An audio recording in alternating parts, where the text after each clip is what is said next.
আমি একটা বিদ্যালয়ের প্রধান শিক্ষক। আমি বারবার এভাবে অনুষ্ঠান করি, কিন্তু দেখা গেছে অভিভাবকরা আসে না। আপনাদের উচিত ছিল আজকে এখানে 9টা বাজে আসা, কিন্তু আমি দেখলাম তো আমরা হয়তোবা মেহমানরা যারা সবাই 9টা বাজে আসছে, আপনারা আসছেন একটু আগ থেকে শুরু করছে, দেখতে পুরোটা স্টেজ এখন পুরো হলো। আপনাদের উচিত ছিল যে সকাল 9টা বাজে এখানে আসে উপস্থিত হওয়া, তাহলে আপনি কিছু এখান থেকে শিখতে পারতেন, কিছু জানতে পারতেন, এগুলি আপনার ছেলে মেয়েদের প্রতি অ্যাপ্লাই করতে পারতেন।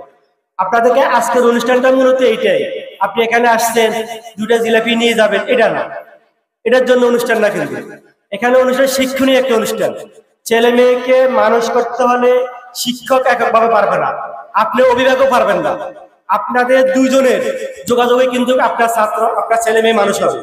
আপনার ছেলে মেয়ের সমস্যাগুলি আপনার বিদ্যালয়ে শিক্ষকদের সাথে আলোচনা করবেন, যে এর সমস্যা, এ পড়তে বসে না, বা এর সমস্যাটা কি আলোচনা করবেন।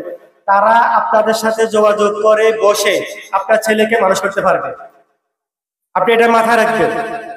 প্রত্যেকটা লোকের ব্রেন সমান, এটা মাথায় রাখবেন। প্রত্যেকটা লোকের ব্রেন ঠিক আছে, কিন্তু মানে মস্তিষ্ক একই পরিমাণে আছে, যতটুকু মগজ তাদের দেওয়া আছে, কিন্তু আপনাকে এটা কাজে লাগাইতে হবে।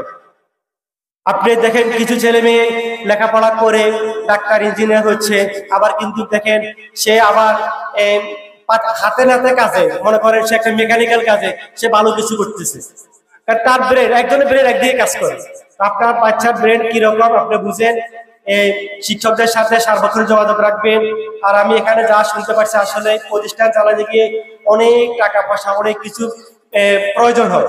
তো আপনাদের কাজ থাকবে, আপনি আপনার টাকাটা আপনার অবস্থান থেকে দিয়ে দিবেন।